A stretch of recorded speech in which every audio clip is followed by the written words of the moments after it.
Hello everyone, I am Meenu और आप मेरे साथ सुन रहे हैं तकदीर कहानी का एपिसोड नंबर 39। लगभग 5 दिन के बाद समीर की बीएमडब्ल्यू राठौर मेंशन के बाहर जाकर रुकती है। समीर हॉल में जाकर जोर से चिल्लाता है, कहाँ हैं सब लोग? मर गए हैं क्या सबके सब? समीर इस वक्त बहुत खतरनाक दिख रहा था। समीर की आवाज सुनकर सब हॉल में आ जाते हैं। नारायण प्रताप जी कहते हैं, तुम अंदर कैसे आए? तुम हो कौन? तभी आदित्य जी वहां पहुंचते हैं तो सब लोग समझ जाते हैं ये और कोई नहीं, समीर ही है। नारायण प्रताप जी ने अपने शब्दों पर जोर देते हुए कहा, क्यों आए हो यहाँ? मैं यहाँ नहीं आना चाहता था, लेकिन आपकी प्यारी बहू ने मुझे यहाँ आने पर मजबूर किया है। नारायण प्रताप जी चिल्लाकर बोलते हैं, समीर, तमीज से, इस परिवार की बहू तुम्हारी माँ की तरह है। समीर भी चिल्लाकर बोलता है, आइंदा मेरी माँ के खिलाफ एक शब्द भी कहा तो मैं भूल जाऊंगा आप मुझसे बड़े हैं। उस दिन मैं चुप रहा, लेकिन आज चुप नहीं रहूंगा। समीर तृष्णा जी की तरफ देखकर बोलता है, और आप? क्या गलती थी मेरी माँ की? क्यों आपने उन्हें मारा? मेरी माँ ने डैड से आपसे पहले शादी की थी, लेकिन आपने तो पूरी सोसाइटी में उन्हें मेरे डैड की रखेल का क्रेडिट दे दिया और मुझे डैड के खिलाफ कर दिया। और जब डैड को आपके बारे में पता चला तो उन्होंने आपको एक शब्द भी नहीं कहा, बस मुझे लेकर इटली चले गए। और जब वो इंडिया आए तो आपने 24 अप्रैल को उनका एक्सीडेंट कर दिया और सारा इल्जाम अभिजीत पर डाल दिया। आप मेरी जिंदगी खत्म नहीं कर पाई तो मेरी बच्ची के पीछे पड़ गई। वो जब 1 महीने की थी तब आपने उसके दूध में कुछ मिला दिया, और जब वो 1 साल की हुई तब आपने उसे किडनैप करवा दिया और उसे जान से मारने की कोशिश की। आपने उसे मारने की लाख कोशिश की, लेकिन हर वक्त मैं या अनन्या उसे बचाते थे। क्या मैं जान सकता हूँ आपने ऐसा क्यों किया? आइनब, शायद तुम्हें कुछ गलत फहमी हुई है। आपको किसने हक दे दिया मुझे आइनब बुलाने का? समीर, आवाज नीचे। ये तुम्हारा ना तो ऑफिस है ना तो तुम्हारा विला, और तुम कैसे तृष्णा पर ये इल्जाम लगा सकते हो? आदित्य जी बोलते हैं, मिस्टर नारायण प्रताप सिंह राठौर, आप तृष्णा को बचाइए मत। समीर के पास उनके खिलाफ सबूत है, इसलिए आज ये यहाँ आया है। इंस्पेक्टर, अंदर आ जाइए। हाँ मिस्टर नारायण प्रताप सिंह राठौर। मिस्टर राठौर बिल्कुल सही कह रहे हैं। एक कैमरामैन ने गलती से एक वीडियो रिकॉर्ड कर लिया था। उस वीडियो में साफ नजर आ रहा है हेजल को तृष्णा कपूर ने मारा है, और सीसीटीवी में नजर आ रहा है अभिजीत की कार ने कार्तिक की कार को सिर्फ टक्कर मारी थी, लेकिन उनकी डेथ नहीं हुई थी। जब अभिजीत और उनकी बेटी रूही चोट लगने की वजह से बेहोश हो गए थे, तब तृष्णा जी ने आकर कार्तिक जी की कार को जला दिया। इंस्पेक्टर एक वीडियो राठौर्स को दिखाते हैं जिसमें तृष्णा जी कह रही थी, समीर कभी असली कातिल तक नहीं पहुंच सकता, इसलिए तू फिक्र मत कर, तेरी माँ को कुछ नहीं होगा। मैंने उस कैमरामैन को मार दिया था और वो वीडियो भी डिलीट कर दी थी, और मैंने जिस जगह कार्तिक की कार को जलाया था वहां सिर्फ एक ही सीसीटीवी था जिसमें से टक्कर मारने तक की ही वीडियो रिकॉर्ड हुई थी। बाकी मैंने डिलीट करवा दिया, जिससे समीर को लगेगा अभिजीत ने कार्तिक को मारा। कृष्णा जी को समझ में आ जाता है ये समीर का प्लान था उन्हें फंसाने का, जिसमें वो बुरी तरह फंस गई। अनुराग कहता है, मॉम, मैंने हमेशा आपकी साइड ली है, आपको बहुत माना है, लेकिन आपने कितने बेगुनाहों की जान ली है। इस मामले में मैं कभी आपकी साइड नहीं ले सकता। फ्लैशबैक। समीर को पता चल गया था ये बटन किसी कैमरामैन का था, और आस्था ने भी उसे बताया था। उसने किसी औरत को उस कार को जलाते हुए देखा था, तो समीर ने ये प्लान बनाया। समीर के पास कोई सबूत नहीं था, इसलिए उसने अनुराग की मदद ली। अनुराग ने उससे कहा था अगर उसकी माँ सच में कातिल है तो वो कुछ नहीं कहेगा।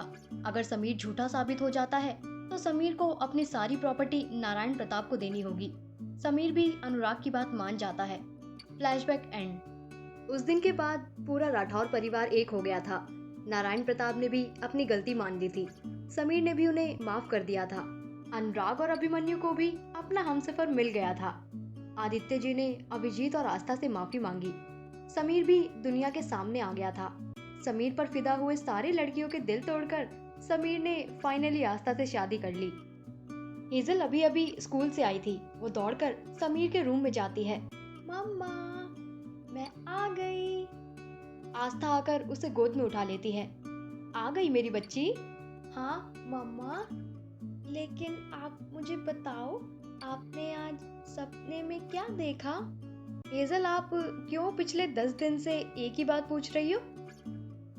मम्मा, अगर आपके सपने में एक परी आकर कहेगी कि मेरा छोटा भाई आने वाला है तो मेरा छोटा भाई आएगा, लेकिन आपके सपने में परी क्यों नहीं आती? सबके सपने में परी आती है। सिया आंटी, दिशा आंटी और मामी के सपने में भी परी आई थी। आस्था अपनी हंसी नहीं रोक पा रही थी। तभी जया जी वहां आती है। क्या बात चल रही है माँ बेटी के बीच में? पर दादी, देखिए ना, मम्मा के सपने में परी आकर नहीं कहती मेरा छोटा भाई आने वाला है, और मैंने जब मम्मा को ये बात बताई तो मम्मा हंसने लगी। जया जी भी स्माइल करने लगी। आस्था ने अपनी हंसी रोकते हुए कहा, क्योंकि बेटा, अभी अभी मुझे परी आकर कहकर गई है आपका एक छोटा भाई आने वाला है। क्या? सच्ची? हाँ, लेकिन आप अभी पापा को इसके बारे में कुछ भी मत बताना। ओके मम्मा। शाम के 6 बजे समीर अपने ऑफिस से घर वापस आ जाता है और अपने रूम में जाता है। उसके रूम में कोई नहीं था। वो फ्रेश होने अपने बाथरूम में गया। वो आकर देखता है बेड पर एक क्यूट सा बॉक्स रखा हुआ था। उस बॉक्स पे ओपन लिखा हुआ था। समीर उस बॉक्स को खोलता है, जिसमें एक बेबी शूज थे और पॉजिटिव प्रेगनेंसी किट भी थी। समीर पीछे मुड़कर देखता है। यहाँ पर आस्था खड़ी थी और मुस्कुरा रही थी। जैसे जैसे टाइम गुजर रहा था, आस्था का पेट भी बढ़ रहा था। इस प्रेगनेंसी में दोनों एक दूसरे के साथ थे और उनके साथ उनके 2 बेबीज भी थे। समीर ने आस्था की प्रेगनेंसी के टाइम उसे एक पल के लिए भी अकेले नहीं छोड़ा था। जैसे जैसे आस्था की डिलीवरी डेट नजदीक आ रही थी, आस्था ठीक से सो नहीं पा रही थी। तब समीर भी उसके साथ पूरी रात जागता था। डिलीवरी रूम के बाहर राठौर, सिंघानियाज, अभिजीत, राधा जी और समीर के यार सिड और अमित भी बाहर खड़े थे। अंदर समीर ने आस्था का हाथ पकड़ रखा था। समीर से आस्था की हालत देखी नहीं जा रही थी। उसने गुस्से में चिल्लाते हुए कहा, आप लोगों को दिखाई नहीं देता है आस्था को कितना दर्द हो रहा है? उस डॉक्टर ने इरिटेट होते हुए जवाब दिया, मिस्टर राठौर, हमारे हाथ में कुछ नहीं है। आस्था की कंडीशन पर डिपेंड करेगा डिलीवरी होने में कितना टाइम लगेगा। मैं समझ सकती हूँ आपको कैसा फील हो रहा है। आपके चिल्लाने से कुछ नहीं होगा। समीर को लग रहा था वो आस्था के साथ अपनी बॉडी एक्सचेंज कर ले, तब उसे आस्था को दर्द में देखना तो नहीं पड़ेगा। उसे लग रहा था पैसे से कुछ भी खरीदा नहीं जा सकता। वो पैसे से घर खरीद सकता है, लेकिन उस घर को घर नहीं बना सकता। वो उस पैसे से लग्जूरियस लाइफ खरीद सकता है, लेकिन हैप्पी लाइफ नहीं खरीद सकता। वो ये सब सोच ही रहा था, तभी उसने आस्था की दर्द भरी चीख सुनी। आस्था बहुत थक गई थी। उसका पूरा फेस पसीने से भरा हुआ था।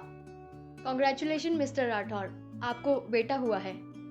समीर को यकीन ही नहीं हो रहा था। उनकी लाइफ में एक छोटे से बॉय ने कदम रखा है।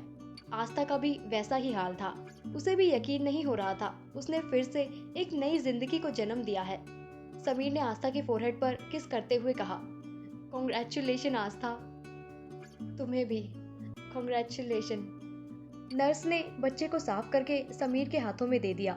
समीर ने जब अपने बच्चे को गोद में लिया तो उसकी आंखों में खुशी से आंसू आ गए। उसे हेजल को गोद में लिया हुआ वो पल याद आ रहा था। हेजल भी ऐसे ही नाजुक सी थी। जब आस्था ने समीर को ऐसे खुश होते हुए देखा तो उसका सारा दर्द कहीं गायब हो गया था। समीर अपने बच्चे को हाथों में लेते हुए बाहर आया। ये देख सभी के फेस पर एक स्माइल आ जाती है। हेजल जो अनुराग की गोदी में थी, वो उसकी गोदी से सीधा नीचे उतर जाती है। समीर भी अपने घुटनों के बल बैठकर हेजल को बेबी दिखाता है। पापा, बेबी तो बहुत क्यूट है। क्या मैं इसके साथ खेल सकती हूँ? समीर स्माइल के साथ कहता है, हाँ बिल्कुल, आप अपने छोटे भाई के साथ खेल सकते हो, लेकिन अभी ये थोड़ा छोटा है ना। ये जब बड़ा हो जाएगा तब आप इसके साथ खेलना, ओके? आस्था को भी उसके वार्ड में शिफ्ट कर दिया गया था। आस्था की बायोलॉजिकल माँ राधा जी कहती हैं, बिल्कुल मेरी बच्ची पर गया है। तभी नारायण जी और जया जी कहते हैं, नो नो नो, ये तो बिल्कुल समीर पर गया है, देखिए। निशिता जी कहती है, आप लोग देखिए, ये तो बिल्कुल आस्था की तरह दिखता है। तभी हेजल कहती है, आप लोग सब गलत हो, मेरा भाई मुझ पर गया है, ये बिल्कुल मेरी तरह दिखता है। वहां मौजूद सभी ने जब हेजल की बात सुनी तो सबके सब हंसने लगे। आदित्य जी ने कहा, हाँ आपका भाई बिल्कुल आप पर गया है, अब ठीक है। आस्था और समीर ने अपनी जिंदगी में बहुत स्ट्रगल किया था। अभिजीत ने आस्था को राठौर के डर से सिंघानिया को दे दिया, क्योंकि अभिजीत से बदला लेने के लिए राठौर रूही का इस्तेमाल करने वाले थे। लेकिन आस्था को परिवार के प्यार की कभी कमी नहीं हुई। लेकिन समीर ने अपना परिवार होने के बावजूद अनाथ की तरह अपनी जिंदगी बिताई। कार्तिक और आदित्य जी उसे प्यार तो दे पाए, लेकिन टाइम नहीं दे पाए। तारा की लाइफ भी इतनी आसान कहाँ थी, उसे भी अपने परिवार से दूर रखा गया। उसे जब संजय से प्यार हुआ तब संजय ने उसे धोखा दे दिया, लेकिन फाइनली उसे अपना सच्चा प्यार और अपनी प्यारी दीदी, जिसे वो कब से देखना चाहती थी, वो भी मिल गई। सब अपनी जिंदगी में सेटल हो गए थे। तारा और अथर्व को भी एक बेबी बॉय हुआ। अनन्या भी अपनी जिंदगी में आगे बढ़ गई, सब कुछ भुलाकर। रोहित भी किसी को डेट करने लगा था। आस्था और समीर भी अपने पिछली बातों को भुलाकर एक नई जिंदगी जी रहे थे। उनकी नई जिंदगी में अब बस खुशियां ही खुशियां थी। होगी क्यों नहीं उनके प्यार की निशानी जो इस दुनिया में आ गई थी, हेजल और ऋषभ बनकर। पता नहीं जोड़ियां ऊपर से बनकर आती है या तकदीर बनाती है। पहले आस्था और समीर एक दूसरे से टकराए, फिर उन दोनों में प्यार हुआ। उसके बाद उनकी जिंदगी में एक प्यारी परी आई। जिंदगी ने उन्हें अलग किया, लेकिन जिंदगी ने उन्हें फिर से एक मौका भी दिया। वो दोनों जिंदगी के अंत तक एक साथ रहे। यही थी उन दोनों की कहानी, एक सीक्रेट बिजनेसमैन और एक डॉक्टर की लव स्टोरी की। कहानी कभी खत्म नहीं होती, बस उसके किरदार बदल जाते हैं। आज आस्था और समीर की कहानी खत्म हुई है, तो कल दूसरी आई। ऐसे ही ये सिलसिला चलता रहेगा। तकदीर का सफर बस यहीं तक था। थैंक यू सो मच इसे इतना प्यार देने के लिए। आशा करती हूँ आप लोगों को तकदीर पसंद आई होगी।